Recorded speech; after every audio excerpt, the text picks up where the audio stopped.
Oh, blessed fragrance! Helping others is not only good for them and a good thing to do, but it also makes us happier and healthier too. Giving also connects us to others, creating stronger communities and helping to build a happier society for everyone. And it's not all about money.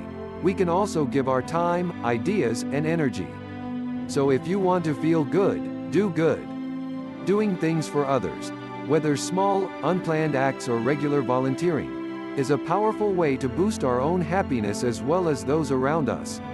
The people we help may be strangers, family, friends, colleagues, or neighbors. They can be old or young, nearby or far away. Giving isn't just about money, so you don't need to be rich. Giving to others can be as simple as a single kind word, smile, or thoughtful gesture. It can include giving time, care, skills, thought, or attention. Sometimes these mean as much, if not more, than financial gifts. Scientific studies show that helping others boosts happiness. 1. It increases life satisfaction, provides a sense of meaning, increases feelings of competence, improves our mood, and reduced stress. It can help to take our minds off our own troubles too.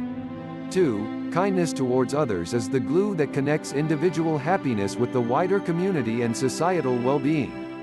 Giving to others helps us connect with people and meets one of our basic human needs, relatedness. 3. Kindness and caring also seem to be contagious. When we see someone do something kind or thoughtful, or we are on the receiving end of kindness, it inspires us to be kinder ourselves. 4. In this way, kindness spreads from one person to the next, influencing the behavior of people who never saw the original act. Kindness really is the key to creating a happier, more trusting local community. Dr. Idris Modi.